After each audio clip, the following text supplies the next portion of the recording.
El tigre y el zorro. En un bosque lleno de flores de 1000 colores y árboles que parecían rascar el cielo, vivía un tigre grande y fuerte. Un día, su pancita empezó a rugir. ¡Rum! Tenía muchísima hambre. Mientras buscaba algo rico para comer, vio a un pequeño zorro de cola peluda que descansaba bajo un helecho. ¡Perfecto! El tigre se acercó sigilosamente, pero el zorro, muy astuto, lo vio venir. Justo cuando el tigre iba a dar el salto, el zorro se puso de pie y dijo con voz muy seria: «Alto ahí, amigo tigre. No puedes comerme». El tigre se detuvo, sorprendido. ¿Y por qué no? Preguntó, lamiéndose los bigotes. Porque el gran rey del cielo, el que cuida de todo el bosque, me ha nombrado a mí como rey de todos los animales. Si me comes, estarás desobedeciendo al mismísimo rey del cielo. Dijo el zorro, inflando el pecho. El tigre parpadeó. ¿Un zorro tan pequeño será el rey? No parecía muy convencido. El zorro, al ver la duda en los ojos del tigre, sonrió con picardía. Si no me crees, camina detrás de mí. Verás como todos los animales corren asustados en cuanto me ven. ¿Me tienen un miedo terrible? Al tigre le picó la curiosidad. Un rey tan pequeño que asustaba a todos. Tenía que verlo. Así que aceptó. El zorro empezó a caminar muy orgulloso, con la cabeza bien alta y la cola moviéndose de un lado a otro como si fuera un cetro. Detrás de él, en silencio, caminaba el enorme tigre. Pronto se encontraron con una familia de conejos que comían tréboles. En cuanto los conejos vieron a la extraña pareja, sus naricitas temblaron y ¡zas! Salieron corriendo a esconderse en su madriguera. ¿Lo ves? ¡Huyen de mí! Susurró el zorro.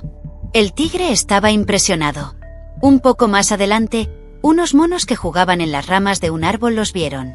Chillaron de pánico y treparon tan alto que casi desaparecieron entre las hojas. Impresionante. De verdad le tienen miedo. Pensó el tigre. Lo que el pobre tigre no se daba cuenta era de que los conejos y los monos no huían del pequeño zorro, sino del gigantesco tigre que venía justo detrás. Siguieron caminando hasta llegar al centro del bosque, donde había un árbol tan viejo y tan grande que sus ramas parecían brazos abrazando las nubes. Ese es el árbol sagrado. Es el trono del gran rey del cielo. Él me dio el poder para gobernar. Dijo el zorro con voz solemne. El tigre, que era fuerte pero también muy inocente, se creyó toda la historia. ¿Y qué debo hacer yo? Preguntó, un poco avergonzado por haber querido comerse a un rey. El zorro sonrió. Debes ser mi guardián y mi amigo. Juntos, nos aseguraremos de que todos en el bosque vivan en paz y sigan las reglas. Al tigre le encantó la idea. Ser el guardián del rey sonaba muy importante. Así, el zorro astuto y el tigre fuerte se convirtieron en los jefes del bosque. El zorro daba las órdenes y el tigre, con su gran presencia, se aseguraba de que todos obedecieran. Pero con el paso del tiempo, el tigre empezó a notar cosas extrañas. Cuando el zorro decía: «Que nadie se acerque a este río». Los animales obedecían, pero siempre miraban al tigre con ojos asustados. Si pedía las bayas más dulces, eran los músculos del tigre los que convencían a los demás de entregarlas. ¡Qué extraño! El zorro dice que es el rey, pero el que da miedo soy yo. Y nunca he visto a ese gran rey del cielo bajar del árbol. Pensó el tigre, rascándose la oreja. Una noche, lleno de dudas, el tigre fue a visitar al búho sabio, que vivía en el hueco de un roble. El búho había visto pasar muchas primaveras y lo sabía casi todo. Oye, búho, ¿por qué todos le tienen miedo al zorro si es tan chiquito? Preguntó el tigre con voz fuerte, pero en tono bajito. El búho ululó suavemente y le dijo: Mi querido amigo, abre bien los ojos. Cuando caminas con él, los animales lo miran a él o te miran a ti. El tigre pensó un momento. Me miran a mí. Y huyen de su vocecita o de tus grandes garras y tus afilados dientes. Continuó el búho. De repente, el tigre lo entendió todo. Como si una luz se encendiera en su cabeza.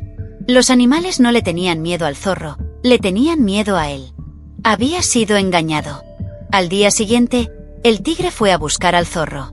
No estaba enfadado, solo un poco triste. Ahora lo entiendo. Los animales no te tienen miedo a ti. Me tienen miedo a mí. Tú nunca fuiste el rey. Dijo con calma. El zorro se puso pálido y sus orejas cayeron. Sabía que no podía seguir con su mentira. Perdón. Me asusté tanto que inventé todo eso para que no me comieras. Dijo el zorro con una vocecita temblorosa. El tigre suspiró.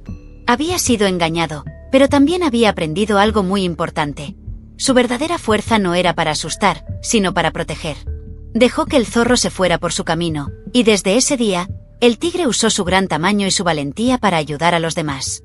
Si un animalito estaba en problemas, lo defendía. Si alguien tenía hambre, compartía su comida. Pronto, todos los animales del bosque dejaron de tenerle miedo. En lugar de eso, lo querían y respetaban. Se convirtió en su verdadero líder, no por un título falso, sino por su gran y bondadoso corazón. El zorro, en cambio, se quedó solo, porque nadie quiere ser amigo de alguien que engaña. En esta historia, aprendimos que ser fuerte no significa dar miedo. La verdadera grandeza está en la bondad, en la honestidad y en usar lo que tenemos para hacer el bien. Porque los líderes verdaderos no se imponen, se ganan el respeto con el corazón. Hasta la próxima aventura.